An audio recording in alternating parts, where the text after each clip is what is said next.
E aí, galera do Tendência, aula de Biologia com a professora Ana Lia para o 3º ano.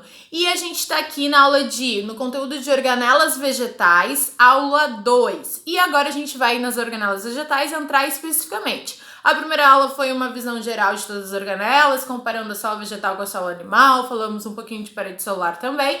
E agora a gente vai falar sobre o vacúolo. O vacúolo, gente, é a principal, digamos assim, uma das principais diferenciação da célula vegetal em relação à célula animal. Olha essa bolsa gigante que tem a função de armazenar água e que ocupa praticamente todo o citoplasma da célula. Primeiro, a gente tem que saber que a célula vegetal ela realiza praticamente a maioria das células vegetais, que são as células verdes, das folhas ou dos caules herbáceos, realiza fotossíntese. A fotossíntese fundamentalmente precisa de luz e de água e de gás carbônico, né, dióxido de carbono para acontecer. Então, ter um local onde armazene água é muito importante. Agora, qual é o detalhe? Presta atenção.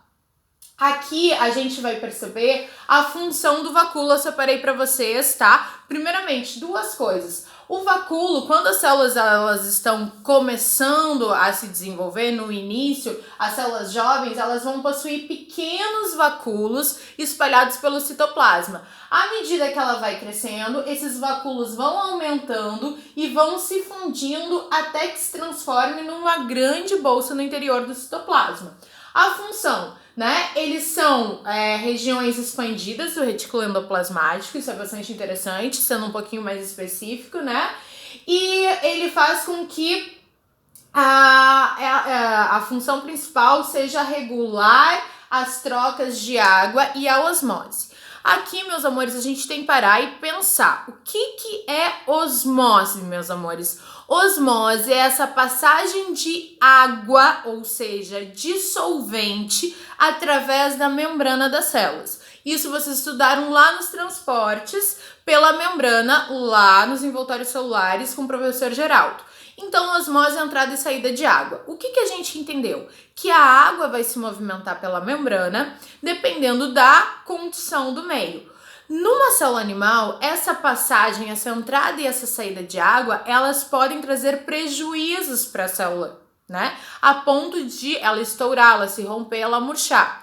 Devido à presença do vacúolo, na célula vegetal, o excesso de água ou a escassez de água faz com que a célula tenha uma vida um pouquinho mais, uma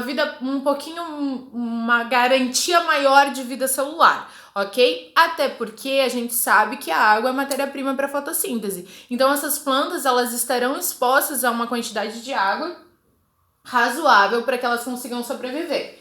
E aqui está mostrando o esqueminha, ó, o vacúolo na osmose vegetal. Então, o que a gente tem que saber que osmose é a passagem de água pela membrana.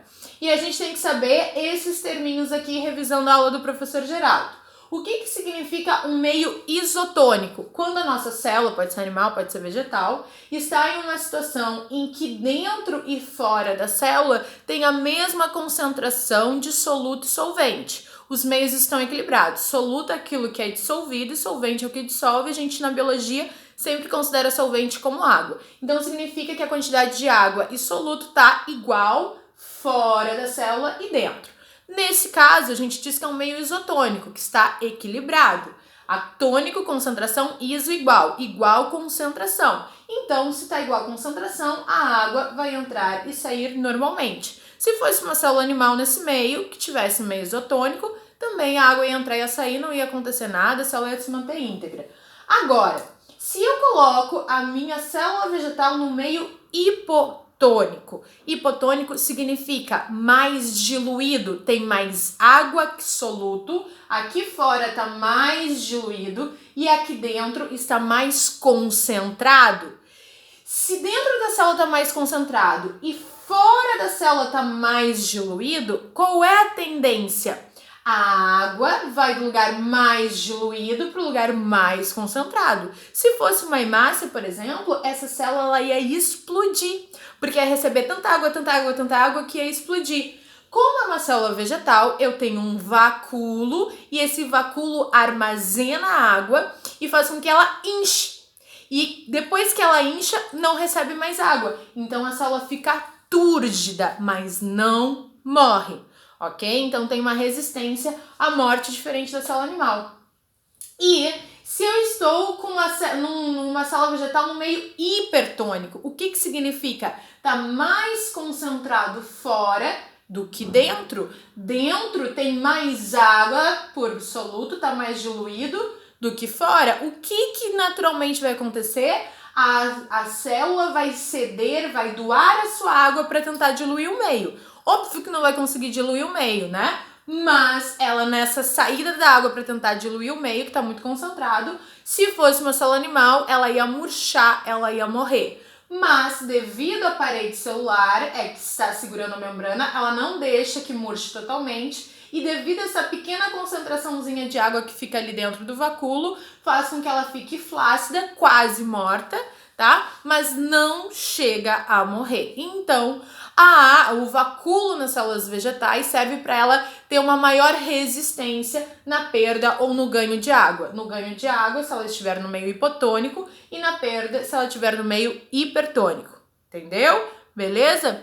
Agora, qual é outro detalhe? A gente não pode esquecer que o vacúolo pode estar presente em outros seres vivos, como o caso de alguns protozoários, com funções parecidas. Também tem a função de controlar o excesso de água, se elas estão no meio, né? Ou seja, controlar essa questão osmótica, mas muitas vezes os vacúolos vão pegar esse excesso de água e a gente chama de vacúolos contráteis, né? O pulsátil, que ele, quando ele libera essa água que estava em excesso guardando, ele é capaz de fazer alguns movimentos e fazer com que seja também um meio de locomoção desses protozoários. Os contráteis também com função pulsátil, né? São característicos de alguns protozoários, como o Paramecium, que é um protozoário ciliado, e tem a função de equilíbrio osmótico, eliminando excesso de água, e também pode servir tanto como meio de locomoção, como meio de excreção de alguns protozoários. Então a gente tem que lembrar que não são só células vegetais que têm a presença de vacúolo,